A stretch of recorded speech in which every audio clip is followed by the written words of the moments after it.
Alors, je voudrais revenir sur le carré.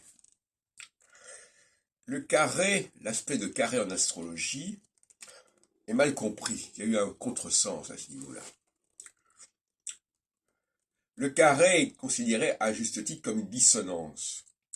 Mais c'est pas une dissonance dans l'espace, une dissonance dans le temps. C'est-à-dire qu'une période A sera en carré avec une période B. Comme par exemple le bélier est en carré avec le cancer. Et le cancer est en carré avec la balance. Donc ce sont des périodes de 7 ans en 7 ans. Et le carré indique qu'il va y avoir une rupture, en quelque sorte, un basculement au bout de 7 ans. Ça n'a rien à voir avec l'interprétation astropsychologique du thème natal où il y a un carré dans le thème, etc. Les aspects sont un outil prévisionnel, un outil pour étudier les périodes successives, l'alternance des périodes.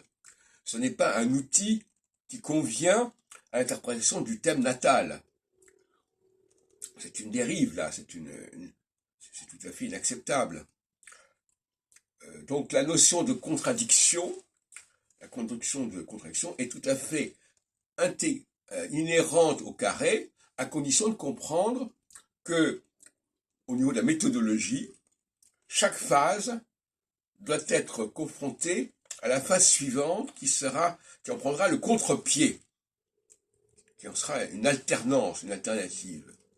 Et c'est ça la règle de base de l'astrologie mondiale. On ne peut pas faire une prévision